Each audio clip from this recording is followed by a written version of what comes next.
Are you perhaps tired of this current boring Minecraft world generation?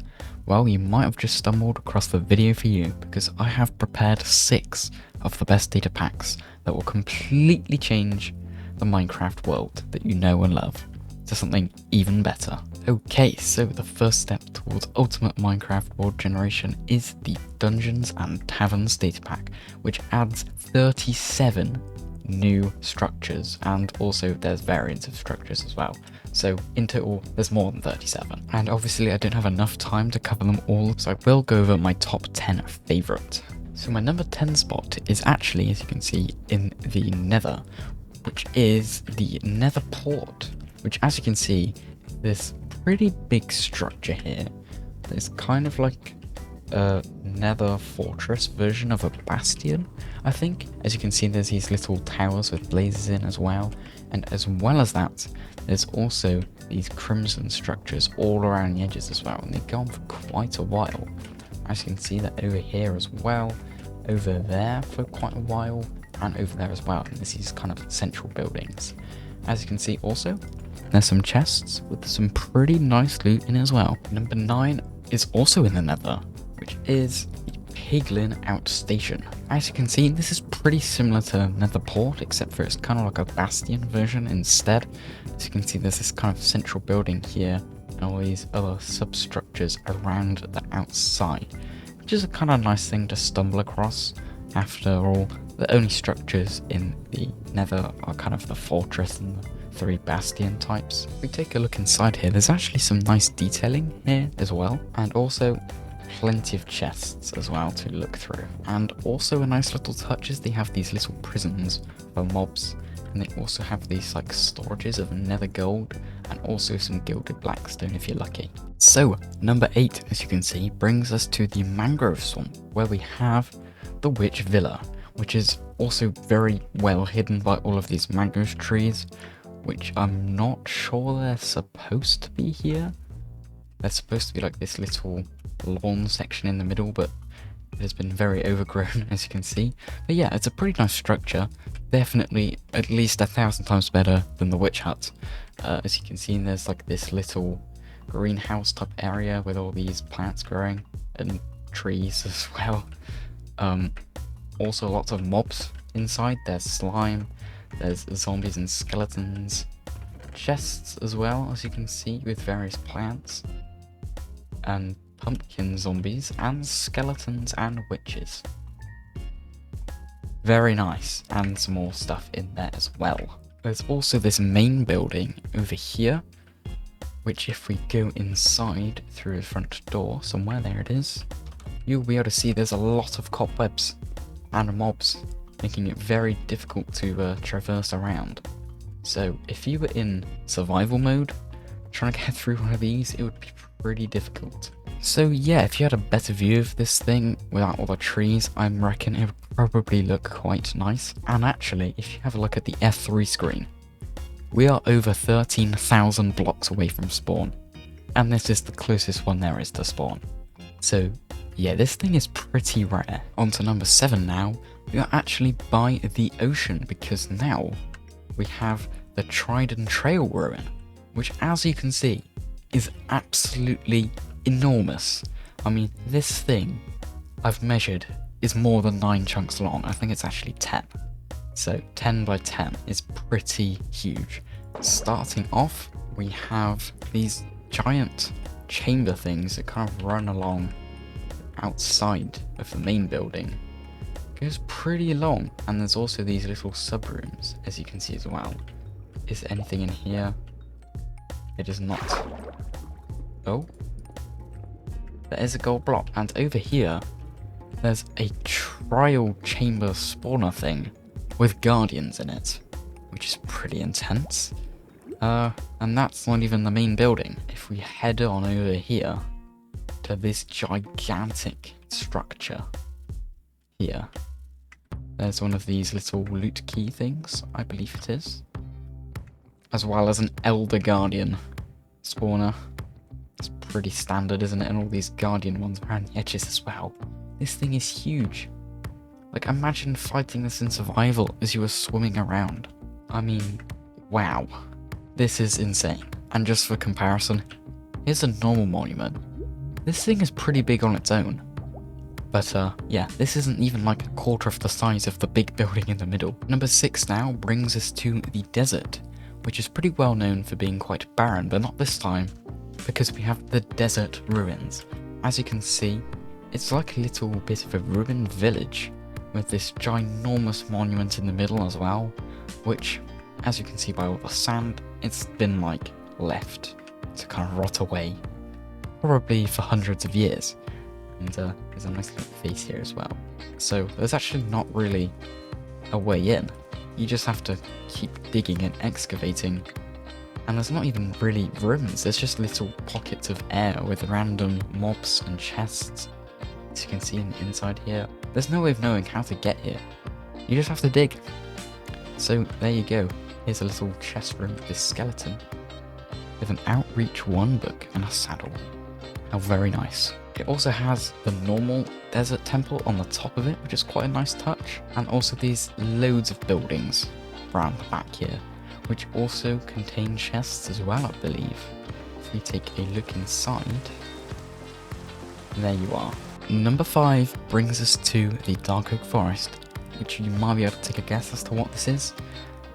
It is the Illager Manor. This thing is also ginormous. It looks pretty impressive as well. Definitely as far as normal structures go, this is insane. If we take a look inside here, there's lots of details which are nice to look at. Also, there's like a micro village outpost in the middle here, which, as you can see, has a map to the witch villa, which we've just been to. So yes, there are maps in the various structures that take you to places. So even though we are 18,000 blocks away from spawn, you will at least find one, even if it does take you 20 years. But my absolute favourite room has to be this room over here, because look, there's like a little birthday party happening and it looks pretty nice. And there's also some pretty good loot up here as well, as you can see. When I visited here before, there was a lot more mobs, but yeah, I imagine survival would be a lot worse. Number 4 takes us back into the nether for our penultimate nether structure. And no, it is not this lovely fortress here, but is actually this insane fortress of like 10 times the magnitude, going by the name of the Nether Keep. As you can see, it is huge. Again, they've even attempted some nice little detailing along the bottom here, which I can appreciate. These guards have gold armor with armor trims on them. I mean, that is just nuts, isn't it? Look. That's insane. Blaze spawners, as you normally have, except for the trial versions, and this one's a magma one. And there's also this ginormous building in the center here. But this is like the highlight here. Look at this. This is like the final boss room, I suppose.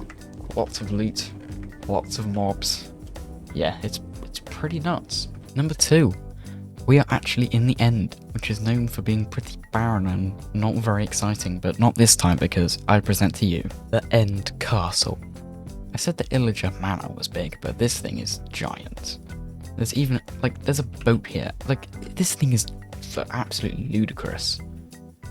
Like, there's like enchantment tables, there's phantoms, there's end crystals, there's all sorts here. Here's like the top of it all. But yeah, this thing is giant. Many chunks long. It is absolutely just a mess of purple and endstone.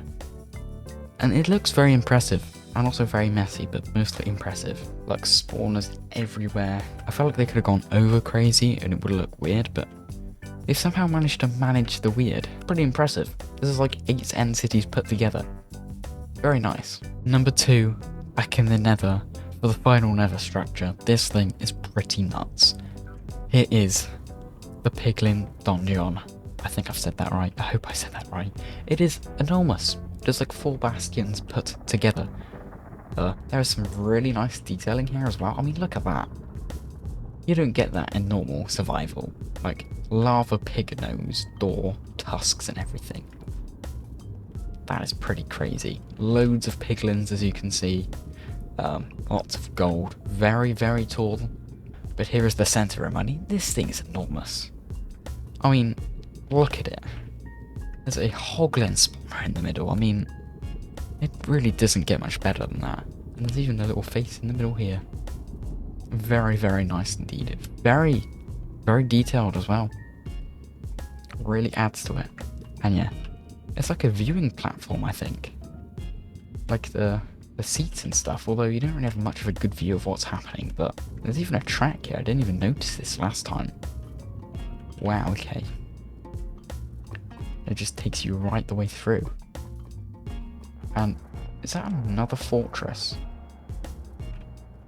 Or is this part of it? No, that's... Okay. There's a nether donjon, piglin donjon, and a fortress crossover. Absolutely mental. Really cool. And finally, ladies and gentlemen, here we have number 1. This is completely like the undisputed champion of structures. This thing is enormous.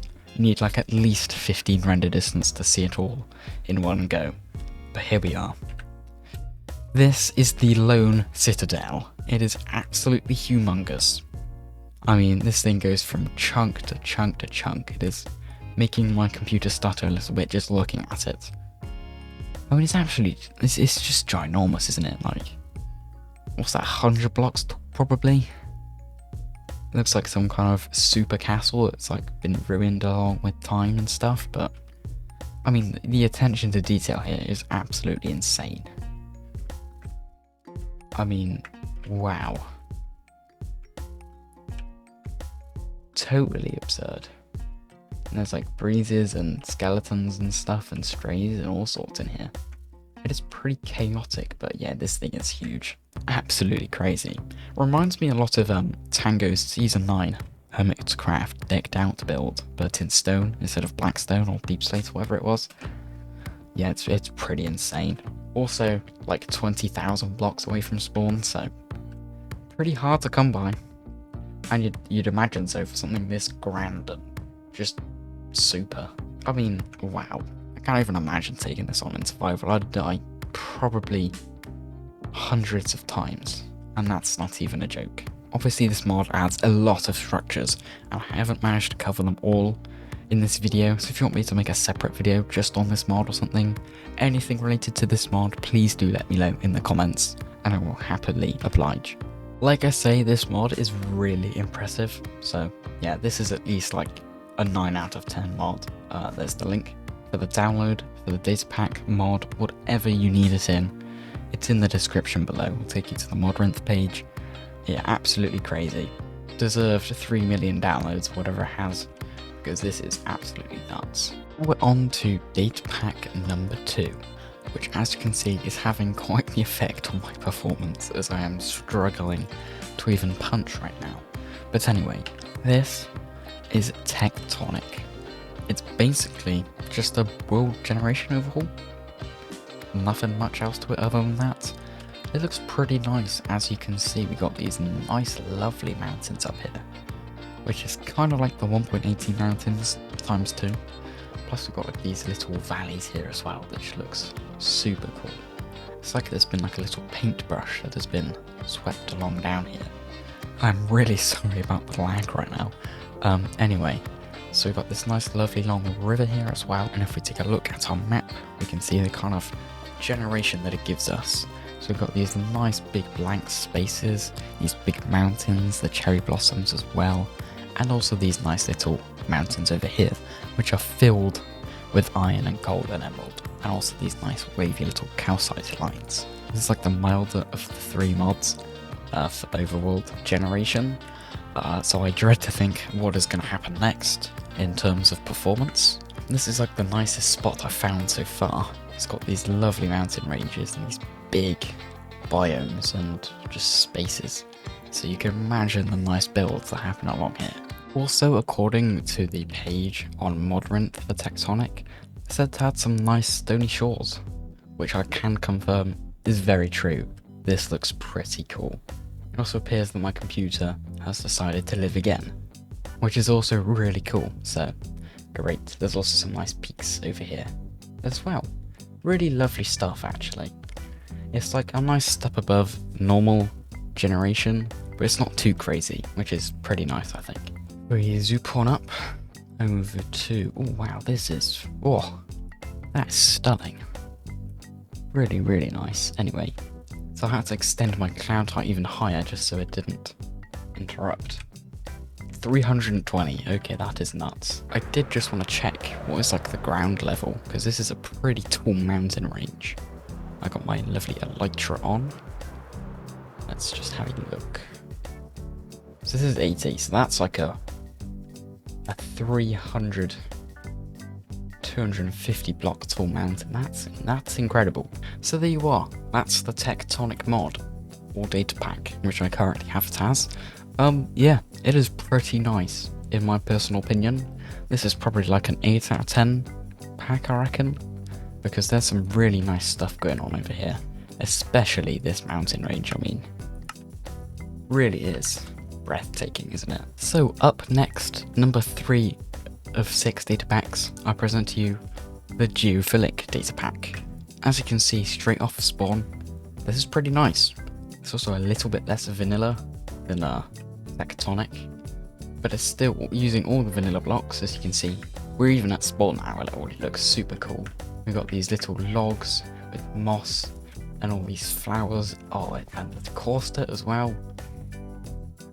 It looks so cool. We've got rocks here as well. It's like these little cave-y type holes that look super cool. Big biomes, big rocks, some ledges and more caves. And even just going a little bit further here. I mean, look at this. This is really nice. And the villages, wow. They've made villages look good. And they're just normal villages. So that's pretty nice. Got these big hills here. Lots of flowers. Lots of trees. They look super nice. They look really like purposeful. Like they're supposed to be here. It is incredible. I mean, these nice hills as well.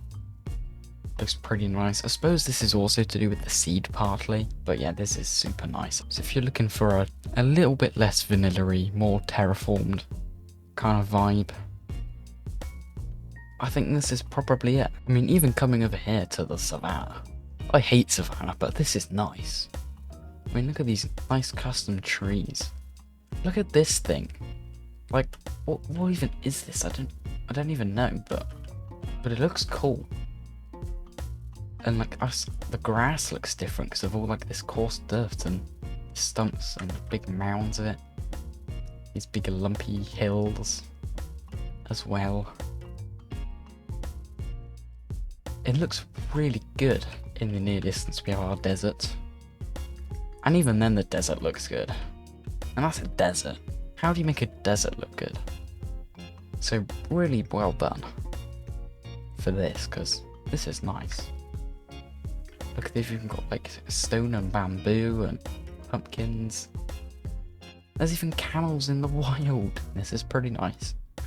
Like the nice layers, it looks so perfectly crafted. But we have a level 3 next. It's our last overworld specific mod. I'm gonna have to give this an 8.5, I think, because it is good, but so is Tectonic. So okay, bonus points straight off the bat because they've given me a thank you message for downloading.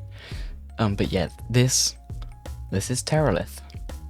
This is about as insane as it gets in a generation. Look, they've even got their own structures. I didn't even know this was a thing. So here's where it gets pretty crazy. As you can see already, this looks really nice. I mean, look at this. Like, stone, oh, it's just so nice. The green, the brown, the grey. It works so well together, but they have red trees. I didn't even know that was possible, but apparently it is. In vanilla, by the way. This is all vanilla blocks and everything. Nice caves. Oh, it's so good. Nice village over here. But anyway, I've been drawn away. Look at this already. Like, the hills here looks so good. These little pond type thingies. Wow. And the sky changed again. This is where it really gets cool.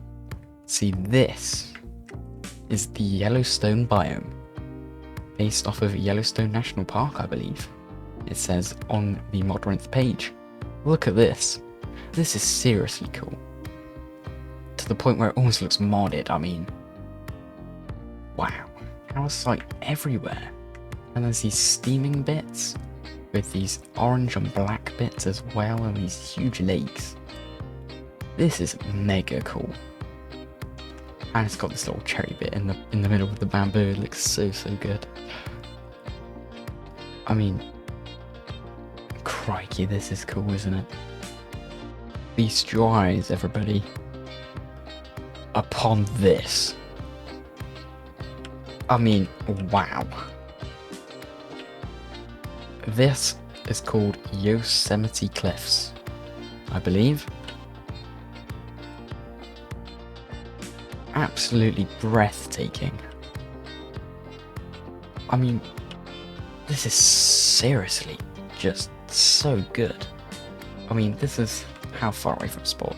7,000 blocks, so yeah, you'd have to do a bit of exploring to get here, but I mean, this is just crazy. Oh my, I didn't even see this. Okay, so there are definitely structures that exist, and even this is cool. Okay. Oh, okay. There's like blue grass and pale grass and like... wow. This is some seriously cool stuff. But anyway, let's take a look inside. Oh, there's an evoker here. Let's take a look inside. Ooh. So whimsical and peaceful. It's so good. Oh, there's an axolotl. And he is bouncing, and he's called Crystal. And he's just watching it happen. Alright, I wouldn't question that. Maybe you have to free him. Maybe that's the point. Oh look, there's even these caves down here. So this is like a deep dark super version with ice roofs as well. Okay, well this is really quite atmospheric, isn't it? I mean, we thought the deep dark was pretty good as it is, but I mean, wow. This is seriously impressive. Who even thinks to add these? This is seriously good. Mushroom caves. Oh, there's a geo there. And here it is again. There's even more ice ancient cities. This, everybody, is called the Amethyst Rainforest. It's pretty whimsical. It looks really nice. It's like a nice, luscious green, and all this white and purple. And also this gigantic volcano that's just appeared out of nowhere. Volcanic crater, that's pretty awesome. But yeah, and there's another tower. Not awesome. But yeah, this mod is just ridiculously cool. I mean, not only is it ginormous, like these biomes and stuff, but it goes on forever. Like, there's so much to explore. I tried to find Alpha Island, and I said it wasn't in a reasonable distance to be found. So there you go, but this is just like an example of how seriously awesome this mod gets. And there's our spawn over there. But yeah. There are hundreds of different biomes, which obviously I don't have time for today. Again, I could do like a whole hour video of just this. But this is seriously cool. Now, this mod is called Incendium. And there's also a pink sheep here, which is natural. As you can see, it is the same as normal, but there is a catch. Because if we get some obsidian, along with some flint and steel, into the nether,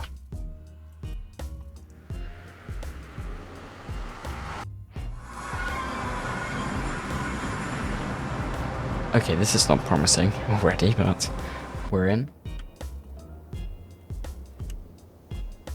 This, everybody, is called Incendium, and this is absolutely wild already. And there's a nether fortress. That's even better. yeah, its basic job is to completely overhaul the nether. There's all these floating rocks as well.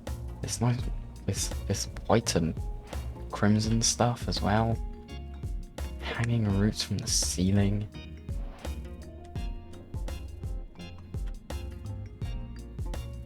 This is pretty nice. Definitely very scary to traverse within regular survival, but oh, what on earth is this? Okay, should we take a look inside? Oh, okay, that was not what I meant to do. Take a look inside. Oh, it's like a really happy and cool place inside here. Pretty intricately detailed as well. Not bad at all.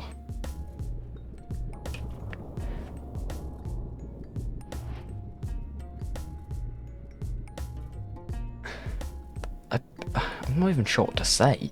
It goes on forever and it's so detailed. This is like basalt times 5 over here. I mean, can you imagine just like traversing this normally, like just walking around? Like, this would be pretty difficult. So yeah, this mod is called Incendium. Also on Mod.rinth there's a data pack mod. Whatever you need it to be, it is what you need it to be. Link in the description as always. And I think this deserves a 9 out of 10, I think.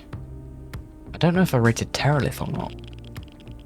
I can't remember, but Terralith was definitely a 10, because there's just so much to do. Like, I mean, this is also pretty crazy, but... Ooh, maybe this is a 9.5 actually, because it's pretty absurd as well. And so our final mod today, or data pack rather, is called Nullscape, which brings us to the end. As you can see, this end island is pretty nuts, because there are blocks going absolutely everywhere, making it pretty difficult to kill the dragon in survival, which is why I've done myself the favour of killing it in creative mode, once I purchase again. Come back here, you scaly slimy beast. Right, we're in for the kill here. Whoosh! Oh, I missed. Oh dear. Okay, I think we're starting to get somewhere here. I believe this is called the Crystal Peaks. As you can see, there's a lot of black stone and a lot of glowstone, but also, look at this thing. It's just a giant ball of amethyst and crying obsidian and regular obsidian and black stone. And there's a lot of this stuff. There's a lot of, I mean, okay, that's pretty intense. And they like swirl around like the calcite on the mountains. Obviously it's not quite as intense as Terralith or Incendium is, but it's still pretty nice. I mean,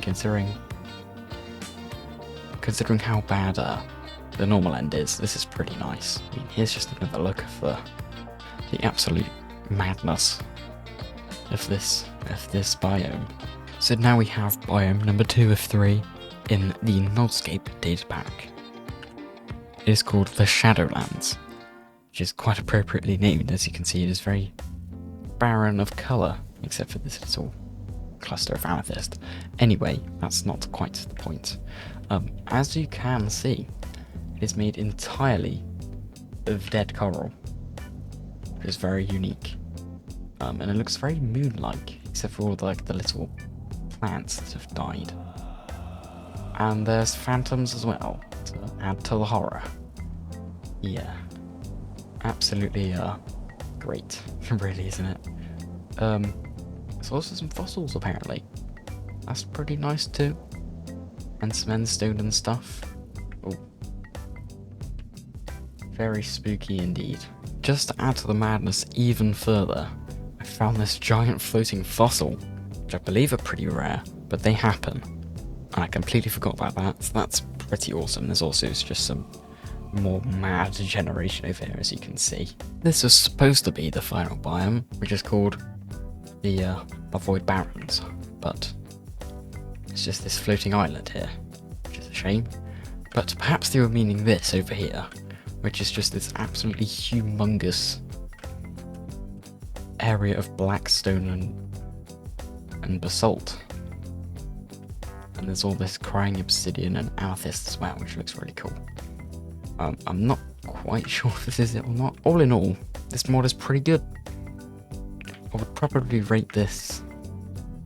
I'd probably rate it an 8 out of 10. It's pretty similar to Tectonic, in that it does change some stuff. It is pretty good, but it's not quite near the same scale as Terralith or Incendium, I'm afraid. But it's still very good, and I like it. It's definitely better than the normal just islands of yellow. Those are all the data packs that I have on offer for you today to spice up your Minecraft world generation just that little bit more. I'd like to thank you very, very much for watching all the way to the end. I appreciate it very, very much. If you did like the video, perhaps drop a like down below, helps me out a ton. As you can tell, I am a new YouTuber. This is my second video. So I'd also like to thank, in particular, BenJMGTFB. I hope I said that right, for the idea to look at Tectonic, which kind of led me to create this video. So yeah, thank you very much. If you do have any suggestions for videos, please do drop them in the comments below. Thank you very much for watching. I hope to see you again soon.